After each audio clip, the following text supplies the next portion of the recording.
Generally लोगों के मन में एक सवाल होता है कि हेयर ट्रांसप्लांट सक्सेसफुल तो होगा, हेयर ट्रांसप्लांट कहीं फेल तो नहीं हो जाएगा। कितने परसेंट केसेस में हेयर ट्रांसप्लांट सक्सेसफुल होता है?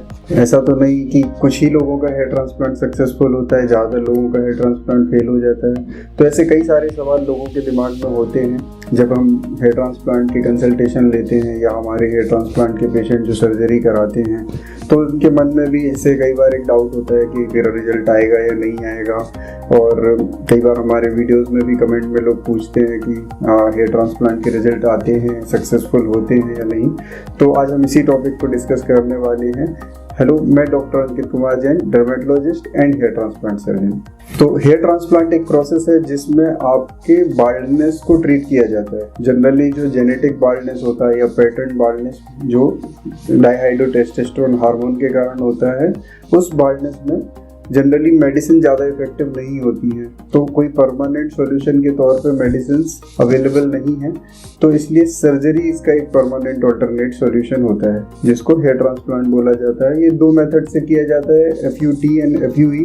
FUT मेथड में सिर के पीछे से या डोनर एरिया से एक स्ट्रिप ली जाती है, उसके बाद ग्राफ्ट्स को सेपरेट किया जाता है और आपके बाल्ड एरिया में इम्प्लांट किया जाता है।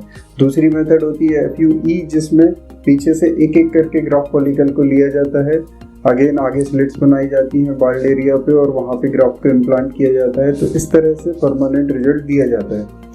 अब हेयर ट्रांसप्लांट का रिजल्ट परमानेंट है या नहीं, या हेयर ट्रांसप्लांट का रिजल्ट आता है या नहीं, या ये सक्सेसफुल है नहीं, इस पे काफ़ी रिसर्च हुई है, काफ़ी ज़्यादा इस पे स्टडी हो चुकी है। काफ़ी पहले से ये सर्जरी चल रही है, हम लोग भी 7 से 8 साल से ये सर्जरी कर रहे हैं।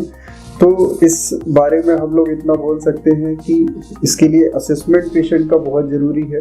पेशेंट का डोनर एरिया असेस करना, उसकी फैमिली हिस्ट्री लेना, उसकी बालों की कंडीशन देखना, उसमें कोई बीमारी तो नहीं है ये रूल आउट करना। तो पहले एक प्रॉपर असेसमेंट होना बहुत ज़रूरी है, किस केस को हेयर ट्रांसप्लांट में लेना है, किस केस को नहीं लेना है। जैसे कुछ कंडीशन ऐसी होती है जहाँ पे पेशेंट को बीमारियां होती है, जैसे लाइकेन प्लेनोपाइलेरिस है, फ्रंटल फाइब्रोजिंग एलोपेशिया, ऐसे कुछ स्कारिंग एलोपेशिया होते हैं जहाँ पे शरीर में इंटरनली कुछ प्रॉब्लम्स चल रही होती हैं जिस कारण से बालों का लॉस होता है। वहाँ पे क्या होता है, अगर आप ट्रांसप्लांट कर भी दें तो वो बाल भी आपके बाद में बीमारी के कारण डिस्ट्रॉय हो सकते हैं, तो वहाँ पे ट्रांसप्लांट फेल होने का रिस्क ज़्यादा रहता है। उसके अलावा एक कंडीशन होती है एलोपेशिया एरियाटा, जिसमें हमारे सिर में पैचेस में बाल जाते हैं। कई बार पेशेंट उसके लिए वरीड रहते हैं कि इसमें ट्रांसप्लांट करा सकते हैं।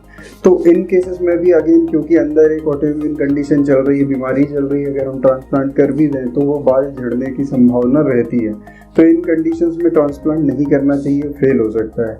इसके अलावा कुछ पेशेंट्स का डोनर एरिया समय के साथ थिन होता जाता है, उनकी फैमिली में इस तरह की हिस्ट्री होती है कि ग्रेड 7 बाल्डनेस तो उन्हें आती है, उसके साथ साथ उनका डोनर एरिया बहुत वीक होता है, उनके डोनर एरिया में ज़्यादातर ग्राफ्ट सिंगल यूनिट होते हैं।